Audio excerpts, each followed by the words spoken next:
Hi everyone, my name is Biling Chen. My summer research project is titled Tracing Environmental Pollution Using New York City Open Data. I work on this project with Angel Emilio Ordonez Flores of Pace University and Lauren Rogers and with Professor Brian Gilbert, both from ASRC. The image on this slide is a New York City map and includes wastewater treatment plant, marked in red stars, and sampling locations for harbor water quality, marked in orange circle. New York City attracts numerous people to live and visit each year, bringing both economic benefits and a huge burden to the ecosystem. Where urbanization, pollution, wetland filling, and dredging has caused increase in hypoxic events, acidification, algal blooms, and also population decline. In general, a diminished quality of life is being experienced by urban dwellers and overall ecosystem function has suffered in comparison to the past. Jamaica Bay here is a coastal lagoon and included in the Gateway National Recreation Area, part of the U.S. National Park System. Due to urbanization and water quality decline, numerous wildlife species in Jamaica Bay are being negatively impacted, and use of the bay for recreation purpose has also diminished due to pollution. My methods are straightforward. I familiarize myself with New York City Open Data and QGIS, a free geographical information system software program. Data was obtained from New York City Open Data, an open source project. I sorted and filtered the data using Microsoft Excel, which at this point is quite suitable for the task, and averaged the data set across seasons for all important water quality criteria. I organized and saved the data into a form that QGIS recognized and installed it into the software package. The map on the left indicates the result for data that represent dissolved organic carbons, or commonly called DOC. The white marks show DOC values in units of milligram per liter at each sampling locations.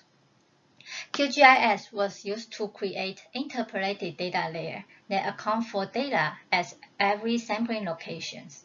There are three possible ways to represent the interpolation: continuous, equal interval, and quantile classification.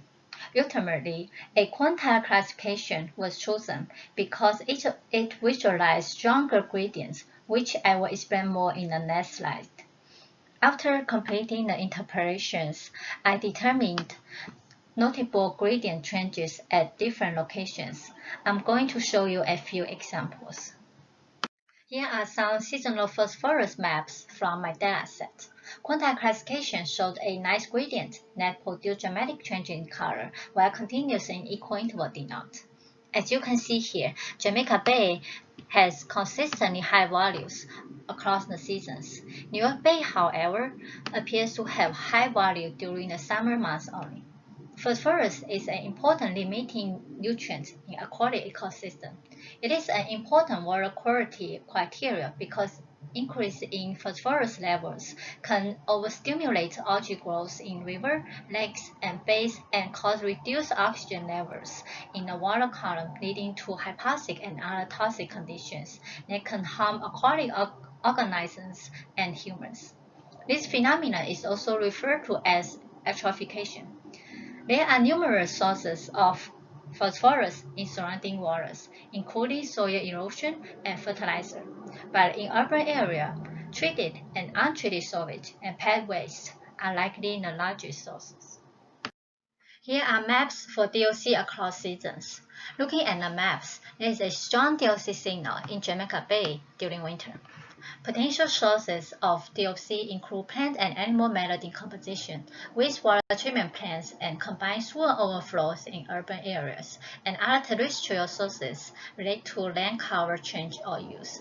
Similar to phosphorus, excess level of DOC can reduce dissolved oxygens and cause hypoxia as the aerobic bacteria break down organic matter. In general, I have found that QGIS is a suitable platform for evaluating water quality and other relevant environmental data. This will help model or predict high possibility locations of common pollutants, but also possibly emerging pollutants.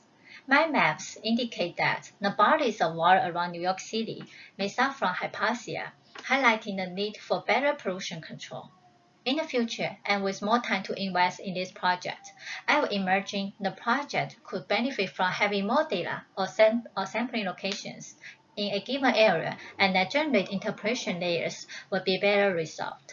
To that end, my group would like to assess or include other relevant parameters: hydrology, precipitation event, and wastewater treatment plan, discharge rates, and chemical information such as inventories and kinetic data from new emerging pollutants found in the environment. For example, pharmaceuticals, flame retardants, and possibly microplastics. The image included here represents a larger dataset from New York City open data and includes a greater number of sampling locations marked by orange circle. I expect more data will produce more useful information and a deeper understanding of pollution sources and potential hotspot location. I have included references for the dataset and QGIS program. In the end, I would like to thank Dr. Tony Cat from CUNY ASRC, Dr. Perry Swanos from Queensborough Community College, and Emmanuel for assisting me in this summer. Finally, I'm grateful to Lauren Rogers, who, alongside Professor Gilbert, has spent considerable time guiding me in this project.